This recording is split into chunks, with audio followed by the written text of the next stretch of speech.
warahmatullahi wabarakatuh. Waalaikumsalam warahmatullahi wabarakatuh. Selamat siang, Pak. Waalaikumsalam warahmatullahi wabarakatuh. Baik. Oke, mohon maaf ini saya masih ada acara jurusan ya tadi, jadi agak terlambat. Ini juga saya sebentar lagi juga harus kembali lagi. Jadi mari kita mulai aja sesuai dengan grupnya hari ini. Kita akan bahas topik kita hari ini kelompok berapa ya ini? Kelompok 7, Pak. Kelompok 7 ya. Oke, monggo dipersiapkan kelompok 7, sudah ready semua? Sudah, Pak. Oke, sudah ya. Kita ada di minggu ketiga, berarti kita ngomongin tentang cache memory ya. Benar ya? Benar, Pak. Benar, Pak. Oke, cache memory, ya monggo. Kita mulai, silakan dimulai langsung aja, monggo kelompok 7 ya. Kelompok 7, silakan.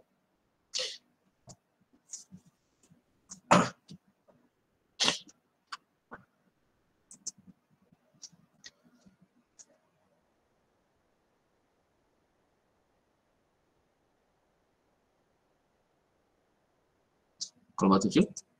Oke, sudah? Ya. Ya, baik, Pak. Assalamualaikum warahmatullahi wabarakatuh. Waalaikumsalam. Waalaikumsalam warahmatullahi wabarakatuh. Ya, kami dari kelompok 7 akan mempresentasikan kerja kelompok kami, yaitu tentang cache memory. Adapun anggota dari kelompok 7 yaitu pertama saya sendiri, Galih Wiyatno dengan NIM 20 11 3805. Kemudian ada Ngarfan Dwi Bakhtiar dengan NIM 20 11 3359. Kemudian ada Bayu Setiawibowo 20 11 3331. Muhammad Arif Rizky 20 11 3350.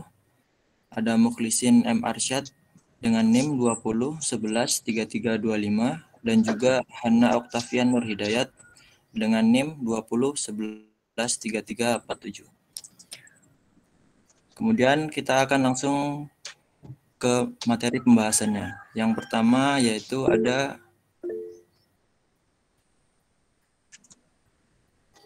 struktur sistem memori yang akan dijelaskan oleh Mas Arif. Kepada Mas Arif dipersilakan.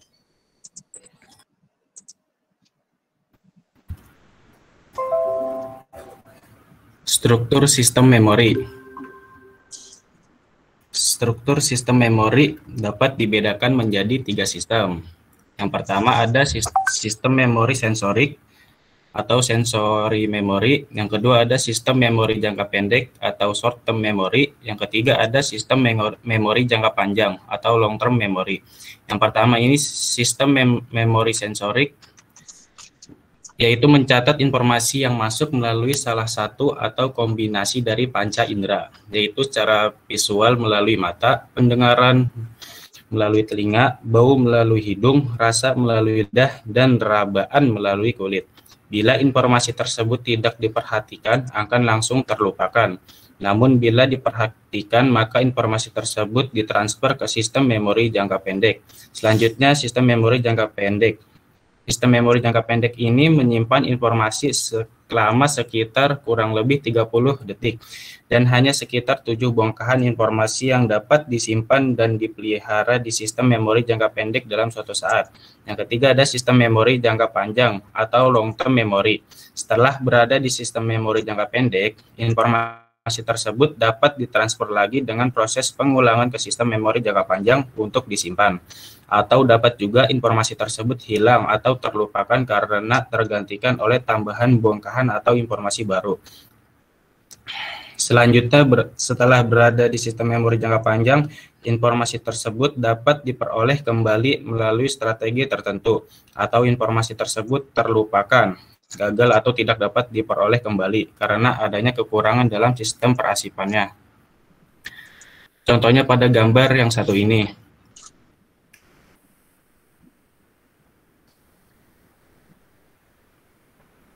Kemudian judul yang kedua yaitu adalah pengertian dan prinsip kerja cache memory yang akan dijelaskan oleh Mas Ngarfan Dwi Bakhtiar. Pada Mas Ngarfan dipersilakan. Oke, yang kedua adalah pengertian dan prinsip kerja cache memory. Pengertian cache memory. Cache memory. Ya, cache memory adalah memori yang berukuran kecil yang bersifat temporary, sementara. Dalam terminologi hardware, memori berkecepatan tinggi yang menjembatani aliran data antara prosesor dengan memori utama atau RAM yang biasanya memiliki kecepatan yang lebih rendah. Dalam terminologi software, tempat penyimpanan sementara untuk beberapa file yang sering diakses biasanya ditetapkan dalam network atau jaringan. Prinsip kerja cache memory. Yang pertama ialah sebagai tempat penyimpanan data sementara atau instruksi yang diperlukan oleh prosesor. Yang kedua, mempercepat akses data pada komputer karena cache menyimpan data atau informasi yang telah diakses oleh suatu buffer, sehingga meringankan kerja prosesor. Buffer yaitu area memori yang menyimpan data ketika mereka sedang dipindahkan antara dua device atau antara device dan aplikasi. Cara kerja cache memory. Yang pertama, jika prosesor membutuhkan suatu data, pertama-tama dia akan mencarinya pada cache. Yang kedua, jika data ditemukan prosesor, akan langsung membacanya dengan delay yang sangat kecil. Yang ketiga, tetapi jika data yang dicari tidak ditemukan prosesor, akan mencarinya pada RAM yang kecepatannya lebih rendah. Yang keempat, pada umumnya, cache dapat menyediakan data yang dibutuhkan oleh prosesor sehingga pengaruh kerja RAM yang lambat dapat dikurangi. Yang kelima, dengan cara ini maka memori bandwidth akan naik dan kerja prosesor menjadi lebih efisien. Yang terakhir yaitu yang keenam, selain itu kapasitas memori cache yang semakin besar juga akan meningkatkan kecepatan kerja komputer secara keseluruhan. Kemudian ada metode aksis cache memory yang akan dijelaskan oleh Mas Harna Oktavian Nurhidayat. Pada Mas Hida dipersilakan. Memori mempunyai 4 metode akses. Yang pertama ada sequential access, merupakan metode yang paling sederhana. Informasi yang disimpan dalam berkas diproses berdasarkan urutan. Operasi dasar pada suatu berkas adalah tujuan dan baca. Memori diorganisasikan menjadi unit-unit yang disebut record. Operasi baca membaca berkas dan meningkatkan pointer berkas selama di jalur lokasi. Metode ini didasarkan pada type model sebuah berkas dan dapat bekerja pada kedua jenis device access. Contoh pada sequential access adalah akses pada pita magnetik. Yang kedua ada direct access, meliputi shared read atau write mechanism. Setiap blok dan record memiliki alamat-alamat yang unik berdasarkan lokasi fisik. Merupakan metode yang membiarkan program membaca dan menulis dengan cepat pada berkas yang dibuat dengan fixed logical order tanpa adanya urutan. Operasi berkas pada metode ini harus dimodifikasi untuk menambahkan nomor blok sesuai dengan parameter. Pengguna menyediakan nomor blok ke sistem operasi biasanya sebagai nomor blok relatif, yaitu indeks relatif terhadap awal berkas. Akses dilakukan secara langsung terhadap kisaran umum untuk mencapai lokasi akhir. Contoh pada direct access adalah akses pada disk. Yang ketiga ada random access. Waktu untuk mengakses lokasi tertentu tidak tergantung pada urutan akses sebelumnya dan bersifat konstan. Contoh pada random access adalah sistem memori utama. Yang keempat ada associative access. Adalah sebuah word dicari berdasarkan pada isinya dan bukan berdasarkan pada alamat. Contoh pada associative access adalah change memory. Kemudian bahasan yang keempat ada fungsi pemetaan. Dalam hal ini akan dibahas oleh Mas Mukhlisin M. Arsyad. Kepada Mas Mukhlisin dipersilakan. Ya, saya akan berbicara tentang fungsi pemetaan. Terdapat 3 pemetaan. Yang pertama ialah pemetaan langsung atau direct mapping, yaitu adalah pemetaan yang adalah teknik yang paling sederhana, yaitu teknik ini memetakan blok memori utama hanya ke sebuah saluran cache saja. Jika suatu blok ada di cache, maka tempatnya sudah tertentu. Keuntungan dari direct mapping adalah sederhana dan murah, sedangkan kerugian dari direct mapping adalah suatu blok memiliki lokasi yang tetap. Lalu yang kedua ialah pemetaan asosiatif atau associative mapping. Pemetaan asosiatif mengatasi kekurangan pemetaan langsung dengan cara mengizinkan setiap blok memori utama untuk dimuatkan ke sembarang saluran cache. Dan pemetaan asosiatif terdapat fleksibilitas penggantian blok ketika blok baru dibaca ke dalam cache. Kekurangan pemetaan asosiatif yang utama adalah kompleksitas rangkaian yang diperlukan untuk menguji tag seluruh saluran cache secara paralel, sehingga pencarian data di cache menjadi lama. Dan yang ketiga adalah pemetaan associative set atau associative set mapping. Pada pemetaan associative set, cache dibagi dalam sejumlah set. Setiap set berisi sejumlah line. Pemetaan associative set memanfaatkan kelebihan-kelebihan pendekatan pemetaan langsung dan pemetaan asosiatif. Kemudian bahasan yang terakhir yaitu algoritma penggantian yang akan dijelaskan oleh Mas Bayu Setiawibowo. Mas Bayu dipersilakan. Algoritma penggantian adalah suatu mekanisme penggantian blok-blok dalam memori cache yang lama dengan data baru. Dalam pemetaan langsung tidak diperlukan algoritma ini, namun dalam pemetaan asosiatif dan associative net set, algoritma ini mempunyai peran penting untuk meningkatkan kinerja cache memori. Banyak algoritma pengganti yang telah dikembangkan. Algoritma yang paling efektif adalah least recently used, yaitu mengganti blok data yang terlama berada dalam cache dan tidak memiliki referensi. Algoritma lainnya adalah first in first out, yaitu mengganti blok data yang awal masuk kemudian least frequency use adalah mengganti blok data yang mempunyai referensi paling sedikit. Teknik lain adalah algoritma random, yaitu penggantian tidak berdasar pemakaian datanya, melainkan berdasar slot dari beberapa slot kandidat secara acak. Ya, demikianlah pembahasan dari cache memory pada kesempatan kali ini. Jika ada yang ingin dipertanyakan kepada teman-teman, kami persilakan. Oke, yang banyak.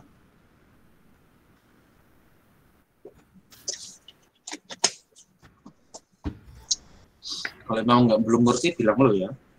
Jangan diam aja nanti. Nanti saya susah untuk mau mengarahkannya kemana nih. Kita ngomongin case ya hari ini ya. Case ya. Case itu jadi berupa yang sudah dijelasin sama temennya. Ya. Oke, ayo. Saya nunggu loh ini.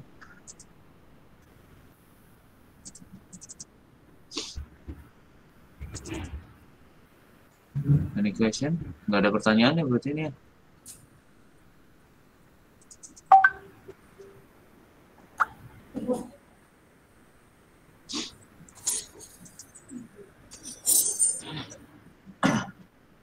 Case itu pada dasarnya memori dulu ya. Pada dasarnya memori ya. Jadinya sifatnya memang memorial ya. Jadi memang untuk memori saja, jadi penyimpan ya. Dan sebenarnya kegiatannya adalah untuk jembatan ya, nggak ada tugas lain ya untuk jembatan. Kenapa ada jembatan? Karena tadi banyak yang kecepatannya beda-beda ya. Maka itu sebabnya harus ada jembatan antara yang lebih kencang sama yang lebih lambat. Jadi ada di antaranya. Oke.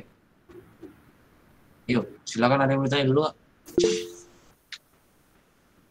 Minta temannya dulu ya, Mas. Kontaknya sama presentasi.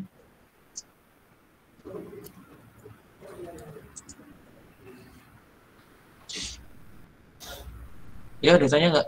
Nah, ini kalau kayak gini terus, ini mending nggak usah presensi, ini aja ya presensi, mending nggak usah presentasi lah. Kita kasih aja materinya gitu, besok langsung UTS gitu ya. Boleh nggak? Enggak sih Pak, nggak bisa. Nggak bisa gitu juga kan ya. Berarti juga nggak bisa gini juga lah ya.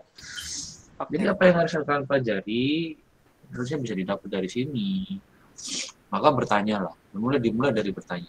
Kalau memang kalian nggak paham, bilang aja nggak paham, nggak apa-apa. Pak, saya nggak jelas gimana. Bilang aja.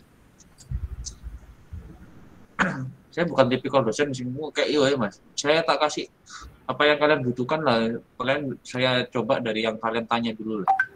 Kalau tidak seperti itu. Yuk monggo. Monggo mas, langsung aja Mas Hilmi.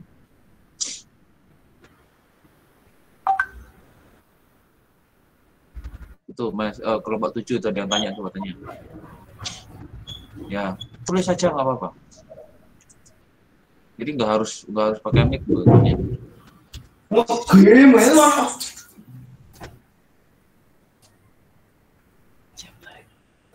Ya, ini ada yang bertanya Pak. Ada Zaki Muhammad Wahyudi dengan NIM 3340. Tanya.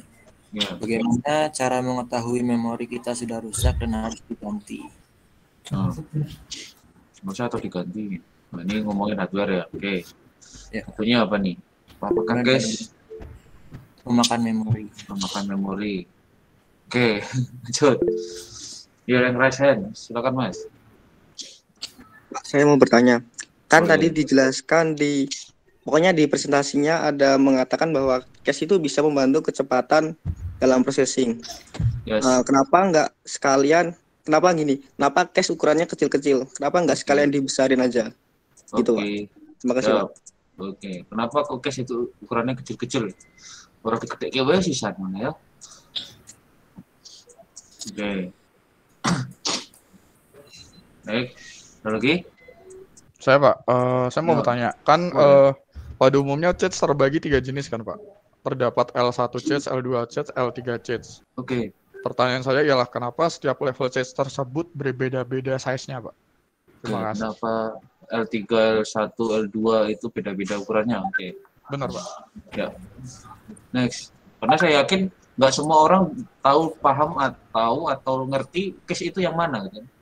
Bisa jadi di antara kalian coba, saya pengen coba chat aja, tulis aja di chat yang kira-kira saya nggak tahu Pak cache itu sebenarnya apa ya Pak, atau di komputer itu ada cache-nya atau enggak gitu. Coba cek yang memang sudah pernah dengar kalimat cache siapa aja, tulis aja saya gitu. Yuk. Gara-gara cache ya itu dihapus. Kalau dihapus itu ngaruhnya kemana ya? Oh ya, itu kelompok 7 banyak yang tanya loh ya, hati-hati, banyak yang tanya di apa namanya di cover semua ya, maksudnya ditulis, dicatat semua ya. Oke, Mas siapa tadi yang jadi operator tadi? Iya Pak, udah catat sekali ya. Oke, sekali. Cache web browser itu ada yang tanya itu. Baik. Ini sepertinya saya harus mulai dari benar-benar cache itu sebenarnya dari mana, di mana ya? Kayaknya sepertinya banyak yang bingung tuh cache itu sebenarnya di mana ya? Baik, coba saya carikan ini aja deh dulu teori sebenarnya tentang. Oke, saya mulai dari pertanyaan yang cukup menarik tadi.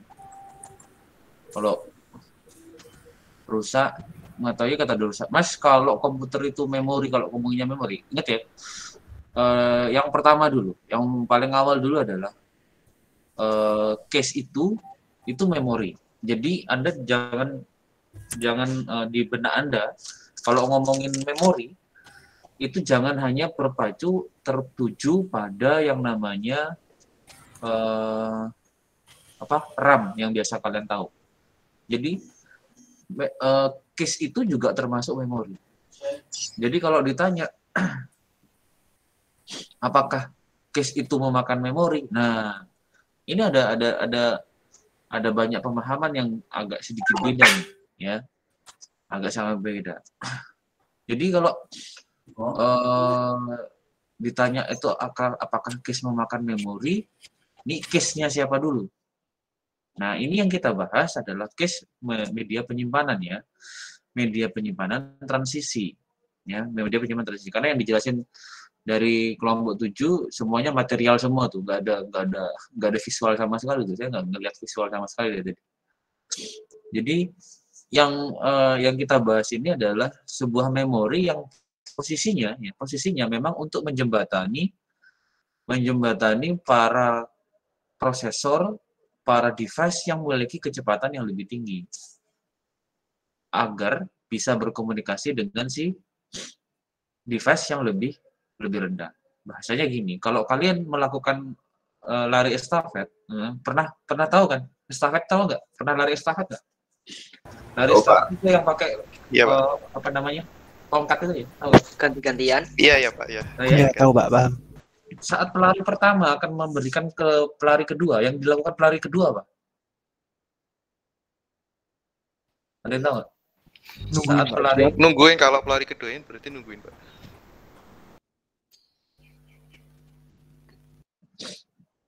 Nah, nggak tahu ya, belum pernah ya. Pelari pertama untuk memberikan ke pelari kedua itu biasanya pelari kedua akan bersiap-siap dengan kecepatan yang akan menyamakan kecepatan pelari pertama. Kan nggak mungkin Anda pelari pertama itu mengurangi kecepatan hanya untuk memberikan itu. Rugi dong kalian itu namanya. Nah itu ada tekniknya memang.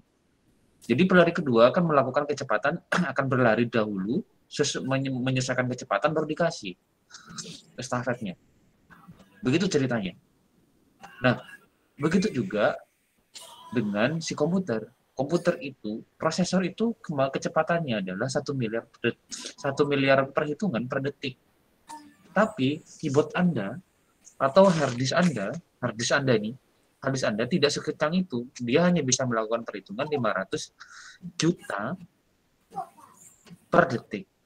Prosesor bisa ngelakuinnya 1 miliar detik, 1 miliar hitungan per detik. Kan jauh banget, 500 juta sama 1 miliar. Ya separuh sendiri kan. Nah, maka di situ harus ada penengah. Jadi nggak bisa dong, tiba-tiba yang prosesornya udah ngomong, nih aku udah selesai. Mana tuh datanya? Oh, kelamaan Pak. Yang ini masih nyari nih Pak. Yang ini masih nyari. Jadi nggak bisa ketemu. Mas, share screen-nya di stop dulu ya, Pak.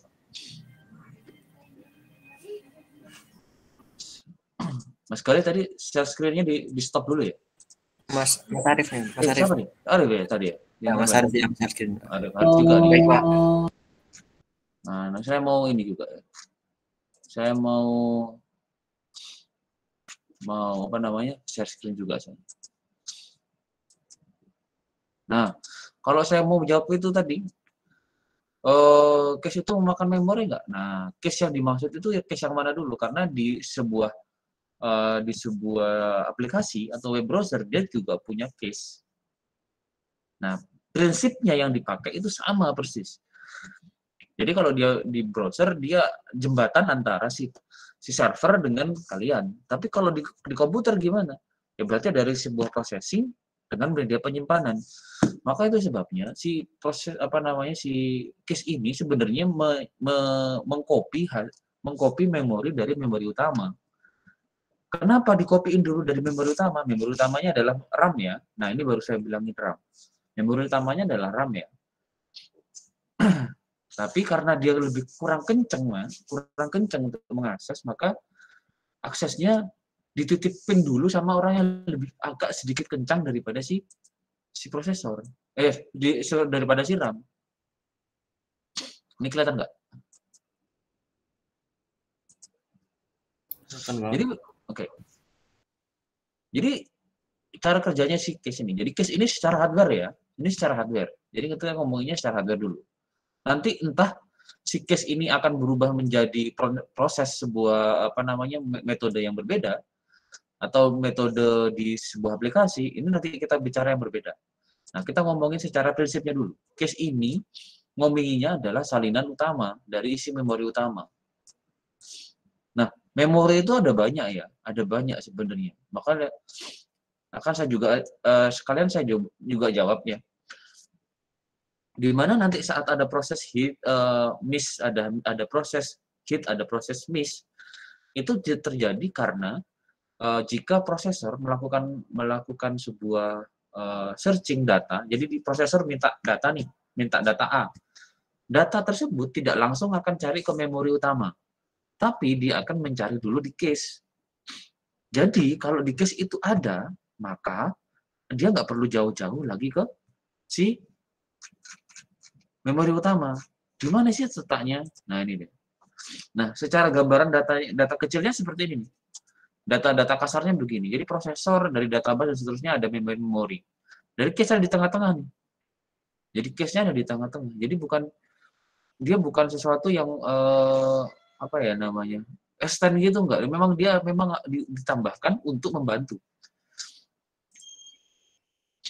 Nah, caranya dia seperti itu. Cache itu membantuin. Nah, tadi ditanya, Pak, kenapa kok cache-nya itu kecil-kecil sih? Kenapa kok tidak gede-gede? Nah, ini ada namanya trade-off pada desain memori. Kalian harus juga paham dulu, nanti ini biasanya dibahas di tempat yang lainnya. Hierarki memori kayak gini, Mas. Hierarki memori itu gini. Kecepatan, kapasitas, dan cost. Jadi harga ya. Jadi kecepatan, kapasitas, cost. Ingat ya. Maka di situ ada trade-off. Trade-off itu adalah timbal balik. Jadi timbal balik. Semakin cepat waktu akses, maka makin mahal cost per bitnya. Semakin kencang waktu akses, maka semakin mahal cost per bitnya. Ini diibaratkan gini. Jika Anda ke sebuah toko, pelayanannya cepat. Mas, saya mau beli ini. Oh iya, ini udah ada. Dibandingkan dengan toko yang, Mas, saya mau cari A. Oh, sebentar ya. Saya carikan dulu. Membutuhkan waktu. Mana yang Anda lebih sering datangin? Yang lebih cepat atau yang lebih lambat? Tokonya. Cepet, Pak. Lebih cepat kan?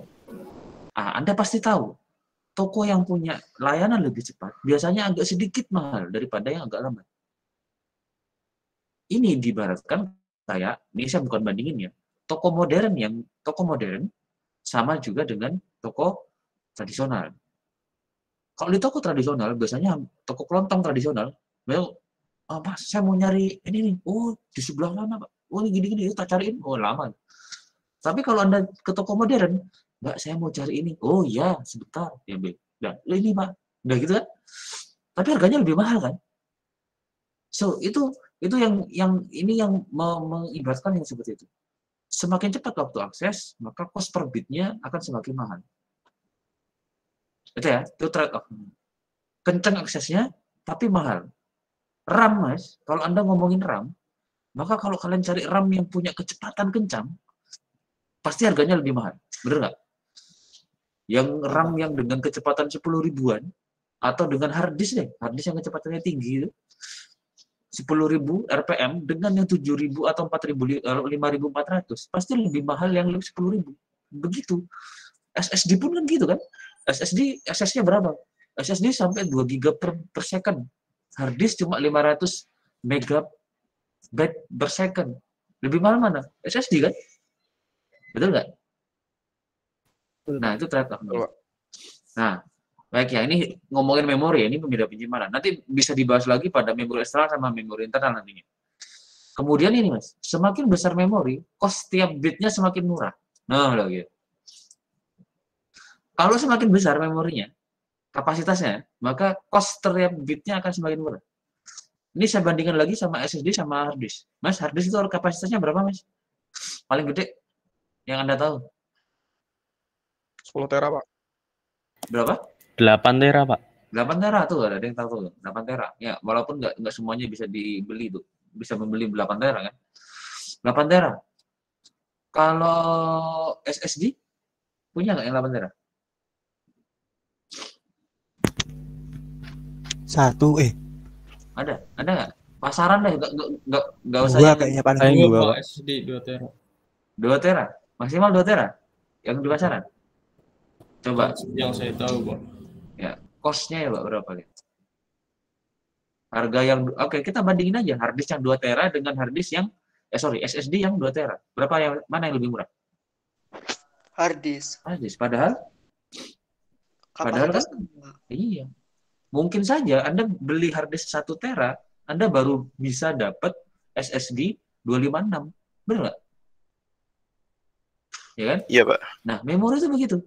Dia semakin besar kapasitasnya, maka cost setiap bitnya kan semakin murah. Lupa SSD yang 1 tera ada, Pak. Tapi diingat, kembali lagi yang pertama. Waktu akses. Ya kan? Kamu 1 tera, tapi kan kencang. Kan gitu. Gitu kan? Nah, kemudian balik lagi ke sini. Nah, ada yang nomor 3. Gimana kok nggak semakin besar aja, Pak? Maka semakin besar, maka semakin lambat waktu akses. Ini logikanya gini. Coba Anda satu kelas masuk satu ruangan. Saya cari yang namanya Roni misalnya. Tapi saya tanyanya, saya bertanyanya, itu langsung tanya, woi, yang namanya Roni siapa? Di satu ruangan loh ya. Bisa langsung ada yang menjawab nggak kira-kira? Misalnya, contoh Bisa. aja. Bisa ya? Bisa. Nah, kita bayangin kayak gini lagi satunya. Saya masuk ke satu gedung, Amikom lah ya. Kalau belum pernah masuk ke Amikom di gedung 1, anggap aja lah gedung 1 itu banyak ruangan kan. Yang dimana satu ruangan isinya hampir sama kayak kalian satu kelas, 60-an gitu. Sama kelakuannya. Saya akan selalu bertanya, saya akan mencari si Roni di satu gedung itu. Butuh berapa lama? Lebih cepat mana? Satu ruangan apa satu gedung? Satu ruangan. Satu ruangan. Kenapa? Nah, itu akhirnya bisa kejawab kan? Semakin besar kapasitasnya, saya nyimpen informasi orang itu banyak di satu gedung. Tapi saat saya mau mencari satu, maka saya harus menseleksi satu-satu. Logikanya kan begitu. Komputer kan nggak bisa langsung ke sana tanpa harus ada algoritma kan. Nah, itu only seperti itu. Nah, paham ya? Jadi trade off yang dimaksud di sini seperti ini. Kenapa kok nggak dibesarin aja, Pak? Nanti kalau dia semakin besar kapasitasnya, maka semakin lambat. Nah, itu sebabnya. Nah, ini ada hierarkinya nanti. Nah, kayak gini hierarkinya. Kelihatan nggak? Apa kurang besar? Nah, segini kelihatan? Kelihatan, Pak. Nah, kelihatan ya? Nah, Anda bisa lihat tuh. Di paling kencang itu adalah register. Register itu tempatnya di dalam prosesor. Yang kedua adalah cache, kecepatannya 2 nanosecond. Di tengah, di nomor 3 baru main memori, di mana dia kecepatannya 10 nanosecond. Cache itu, ya ini karena referensi lama ya, maka besarannya segitu. 1 MB, terusnya. Tapi kalau sekarang kan sudah ada sampai 12 sampai 64 MB kalau nggak salah, khusus yang di server. Ya. Nah, ngasihnya seperti ini. Ini dari atas, ini ukurannya paling kecil. Ke bawah, ini paling besar. Maka yang paling atas, itu akan mempunyai harga yang mahal. Jika Anda punya komputer prosesor. Itu sebabnya prosesor i7, i9, Ryzen 7, dan semua seri kelas yang di atas, itu punya register, punya prosesor dengan register yang lebih gede daripada kelas yang mainstream. Misalnya kayak Celeron, Sempron, Athlon, gitu pasti Anda lihat aja. Case-nya itu pasti kecil-kecil. Registernya pasti kecil-kecil. Ya, saya nggak ngomongin memori dulu ya. Ini kan memorinya memori. Jadi situ yang terjadi. Kenapa kok nggak dibesarin aja, Pak? Satu, cost-nya nanti mahal. Kalau Anda mau cari register case yang gede, maka kamu harus ambil prosesor yang mahal. Bahasanya begitu. Akhirnya seperti itu ya. Ya, jadi itu menjawab tadi ya Mas, kenapa kok nggak dibuat yang gede sekalian, gitu ya. Nah, gitu. Sampai sini ada yang mau tanya dulu?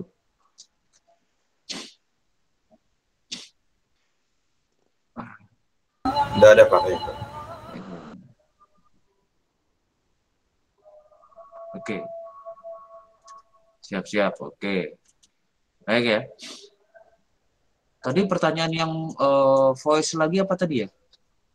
Yang tanya langsung tadi siapa? Ada yang belum saya jawab belum ya? Kalau rusak, jelas rusak Selasa Minggu, Mas. Kalau rusak ya berarti udah nggak bisa dipakai. Itu ciri-cirinya gitu. Kalau RAM-nya udah nggak bisa dipakai, kalau memori utama loh ya, kalau memori utama rusak itu ya nggak bisa booting, Mas. Udah, ganti aja. Gitu ya. Nah, di setiap seperti ini ada yang ada ininya ya, ada perhitungannya juga ya, cache memory itu ya. Dulu memang cache disimpannya di luar prosesor, jadi kita bisa nambahkan untuk meningkatkan kerja. Tapi saat ini prosesor sudah terinclude dengan si namanya cache ini. Jadi mau nggak mau kita kalau beli prosesor harus lihat cache-nya. Maka itu sebabnya prosesor dengan prosesor dengan seri tinggi itu punya cache yang bagus atau kencang. Coba Anda bandingkan aja prosesor i3 dengan i7. Nggak usah tinggi-tinggi aja. i3 sama i5.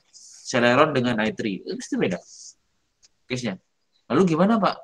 Mau cari seri memori, Pak, saya punya bisanya cuma beli yang i3. Ya i3 dengan i3, seri berapa? Setiap komputer punya seri ya.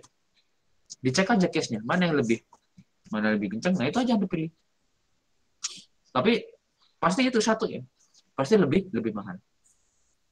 Nah setiap device itu di hard disk juga dia punya cache ya. Kalau Anda mau jeli, setiap hard disk itu juga punya cache. Jadi kalau ada satu tipe tertentu, Anda bisa cek dulu cache-nya. Misalkan merek A dengan merek B, dia punya kapasitas sama, tapi harganya agak beda nih. Nah ditanya tuh, cache-nya nih yang ini cache-nya berapa Pak? Yang satunya 64, yang satunya. Saya pernah mendapatkan itu soalnya. Harganya selisih 50 ribuan lah. Ya zaman itu agak mahal lah memang. Saya ngambil yang 80 giga waktu itu. Harganya jauh ya, agak beda sedikit, 50 ribuan pas 100 ribu waktu itu. Kapasitasnya sama. Cuma yang satunya punya cache 64, yang satunya cuma 16 MB. Yang benar saya ambil yang 64. Kenapa? Ya lebih kencang. Memang dalam kenyataannya performanya memang lebih bagus daripada yang 16 ya. Itu waktu masih hard disk ya, masih hard disk. Nah, prosesnya nanti kayak gini, Mas. CPU itu dia ngambil prosesornya dari sini, ke cache. Nah, tadi ditanya, kenapa kok levelnya beda-beda, Pak? Tadi ya, semakin dia dekat ke CPU, maka dia harus lebih kencang. Karena dia lebih kencang, maka trade-off-nya tadi apa? Kapasitasnya nggak boleh gede-gede. Karena nanti searching-nya agak lama. Saya mau cari orang namanya Roni, kalau cuma punya satu ruangan, kan gampang. Tinggal putar aja satu ruangan. Tapi kalau dia punya 3 ruangan, saya harus putar 3-3-nya dulu. Iya kalau ketemu di ruangan pertama. Kalau di ruangan pertama nggak ada, saya harus cari kedua kan. Kalau di kedua nggak ada, berarti harus ketiga kan. Nah itu berarti yang disebut sebagai miss tadi. Prosesnya, ini miss. Proses miss. Proses miss ini kalau di cache nggak ada, namanya proses miss. Saya harus ngambil ke memori utama dulu. Dari memori utama nanti baru ditransferkan lagi. Nah itu sebabnya L1, L2, L3 itu punya kapasitas yang beda-beda. Yang lebih dekat ke CPU pasti lebih kecil. Kenapa? Karena lebih kencang. Karena trade-off-nya tadi gitu. Level 2 dia nggak terlalu kencang daripada si L1. L3 juga tidak terlalu kencang. Kenapa? Karena kapasitasnya nggak dibuat beda. Jadi dari memori dia simpan ke sini, kalau mau dipakai sama si CPU, dia lempar lagi ke level 2, level 1. Sering dipakai ada di level 1. Di L1. Yang nanti yang jarang dipakai, nanti akan dilempar lagi ke sini. Terus begitu. Kalau nggak nemu di level 1, cari di level 2. Maka kesan transfernya akan lebih merata daripada Anda harus ngambil langsung ke main memory. Pak Adi. Jadi gitu ya. Nah, cache itu juga punya struktur ya. Jadi jangan salah. Cache dan ini yang harus saya mau tekankan juga. Cache itu punya struktur. Memori strukturnya. Nah, cache itu bentuknya adalah line number ya. Pakainya blok. Jadi dia akan menyimpan dalam satu blok. Tapi kalau di main memory dia ngomongnya adalah pakainya LAN ya. Dia pakainya LAN. Nah, semoga saya nggak kebalik nih. Nah, setiap berjumlahnya alamat LAN ini 0, 1, 2 dan seterusnya. Ya, 0, 1, 2, 3 ini ya, baris alamat di main memory itu dalam satu grupnya disebut sebagai blok. Nah, ini disimpan dalam satu bloknya. Jadi dia penyimpanannya nggak tiba-tiba disimpan secara berbaris. Jadi nggak seperti itu. Nah, dari sini kita bisa lihat strukturnya yang yang seperti ini. Ini untuk cara mengoperasikan untuk pembacaannya. Nah, Anda bisa baca nanti di referensinya ya. Di referensinya sudah ada. Nah, ini kita ngomongin case address. Nah, case address ada yang logic, ada yang fisik. Jadi secara logical, ya, logical itu secara programming. Kalau fisik berarti secara hard disk ya, hardware. Kemudian punya case size, ya, mapping functionnya. Mapping function itu pengalamatan fungsi pengalamatannya tadi ya sudah dijelasin, direct, asosiatif, set asosiatif sudah ada. Gimana kalau penuh, Pak? Nah, kalau penuh nanti ada cara penggantiannya, replacement algoritmnya. Less recently dari sudah dijelaskan ya. Kemudian ada random. Kemudian di sini ada cara menulisnya bagaimana ya. Write track ada write byte. Line zest nih punya line zest, kemudian number of case-nya juga ada single or two level dan seterusnya. Ini adalah untuk di case. Nah, ini case design tadi ya.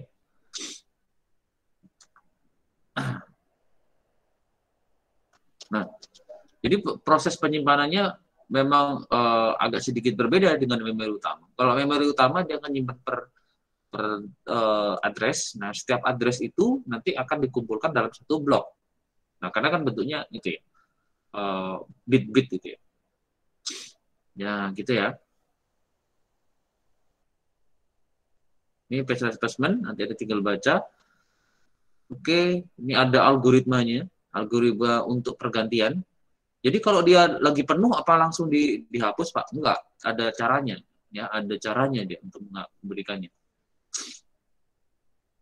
Ya, design case ini sudah ada. Nah, oke, ada pertanyaan dulu. Tadi ada yang belum sempat terjawab nggak belum ya? Ada yang belum sempat terjawab belum? Oke, akan memakan memori? Jelas tidak. Kalau dia secara fisik dia nggak makan, ya. Tapi kalau secara logik, secara pemrograman seperti yang dipakai sama browser, ya jelas dia akan memakan banyak ya. Termasuk kalau kalian buka Chrome itu kan yang di load adalah case-nya. Loh, kok gitu, Pak? Ini ceritanya gini. Pernah ini nggak? Pernah merasa kalau Anda kalau sudah buka Facebook, tiba-tiba mati listrik, kan mati tuh PC-nya, atau tiba-tiba ke close gitu, tanpa logout. Pas Anda lagi buka kembali, mungkin di detik atau menit yang sama, itu masih login nggak? Masih kan ya? Masih, Pak. Nah, itu yang diambil dari case-nya. Nah, aplikasi browser sekarang itu malah dia lebih pintar untuk melakukan yang namanya interaksi dengan user exchange namanya, user experience-nya. Jadi kalau kita kan lebih nyaman kalau buka aplikasi itu langsung kebuka gitu ya. Buka Facebook langsung kebuka gitu kan. Maksudnya langsung loadingnya, wah ini kenceng nih gitu ya. Wah browsernya kenceng. Padahal enggak. Kalau kalian sering buka aplikasi tersebut, maka hal-hal yang penting di situ, hal-hal yang sering terbuka dan rutin, itu akan disimpan. Maka akan lebih cepat daripada Anda belum pernah buka sama sekali. Ini yang terjadi kalau kalian baru pertama kali install komputer, buka browser, buka Facebook misalnya, buka YouTube. Yang terjadi kan loading kan, lama ya. Bener nggak? Loading kan? Tapi kalau sudah besoknya lagi, enggak kan? Nah di handphone pun juga sama. Ya lebih cepat karena disimpannya di cache. Kalau ditanya apakah itu makan memori utama, iya jelas. Nanti sekarang buka browser Chrome, itu 4 tab aja sudah bisa sampai hampir 600 MB kan? Kenapa? Karena semua yang dia dikira penting disimpan dulu. Jadi seolah-olah kalau kita butuh, itu nggak perlu lagi loading ke servernya, cukup ambil di internal aja. Tapi kita nggak tahu itu. Gitu kan? Nah, itu yang terjadi sekarang. Nah, di handphone konsepnya sama case itu. Pak, handphone saya tuh gara-gara case-nya banyak nih, Pak. Ya dihapus. Case-nya di handphone tuh apa tuh? Banyak, Mas. Anda login ke buka Instagram. Story yang terakhir yang dibaca yang mana, kemudian yang terakhir yang apa. Kemudian Facebookmu kebuka atau enggak, TikTokmu FYP-nya udah kebuka sampai mana atau gitu ya kan. Kemudian Mobile Legend-mu Ya toh, banyak toh. Ya jelas. Nah, itu ngaruhnya kemana? Ngaruhnya ke performa dong. Tapi ingat, kalau kalian bukanya cuma game doang, buka handphone itu cuma buka game doang sama Instagram, ya saya rasa aman-aman saja, mau dihapus kemana lagi. Tapi coba aja dihapus sekarang, kemudian buka lagi sekarang Instagramnya. Pasti akan membutuhkan waktu, bener nggak? Iya jelas. Kenapa? Karena case-nya yang lama udah nggak ada, dia harus ngambil lagi baru. Gitu. Ya. Nah. Oke ya, gitu ya. Pengaruh ke sinyal tidak, nggak ada sinyalnya, nggak ada ngaruhnya ke sinyal. Sinyal itu sebenarnya bukan sinyal yang ngaruh Mas ya, tapi metode pergantian case tadi. Jadi kalau itu penuh, maka komputer akan bertanya mana nih yang penting. Komputer nggak akan langsung menjawab bahwa yang kemarin tuh nggak penting, enggak. Dia nggak tahu kemarin tuh penting atau enggak, itu nggak tahu. Maka dibutuhkan algoritma. Itu sebabnya tadi ada algoritma metode yang sudah saya sampaikan tadi. Jadi dia menggunakan algoritma itu agar tahu mana yang nggak penting. Ada recently used misalnya. Ini case yang sering dipakai itu nggak boleh dihapus. Karena kenapa? Karena dia sering dipakai nih. Dapatnya dari mana? Dia ada counternya satu-satu. Nah, maka ada counternya. Nah, teman-teman nanti bisa ngecek di YouTube saya nanti ya. Ini sudah saya share sebenarnya loh di minggu kedua ini ya, minggu ketiga sorry. Minggu ketiga ya, di minggu ketiga. Anda bisa cek aja di video contoh soal. Di video contoh soal itu sudah ada. Nah, ini adalah pergantian ya, FIFO, ada LRU, ada LFU. Kemudian yang ini itu adalah pemetaannya. Nah, ada direct map dan seterusnya. Anda tinggal ikutin aja. Jadi begitu. Oke? Ada pertanyaan sampai sini? Ya, silakan diramaikan aja ya YouTube-nya. Nanti kalau ada pertanyaan silakan aja tanya. Ya, nanti coba saya usahakan untuk di-share di waskitanya ya nanti ya. Ya, karena harapan saya sebenarnya nanti material yang ada di kelompok itu juga di-share sama kalian. Nah, harapan saya sebenarnya bisa lebih lengkap dari punya saya harusnya. Gitu ya.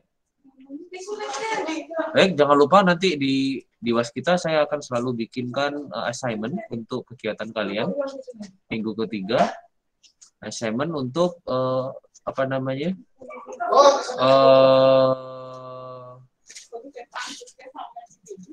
resume kalian hari ini ya. Saya kasih assignment dulu.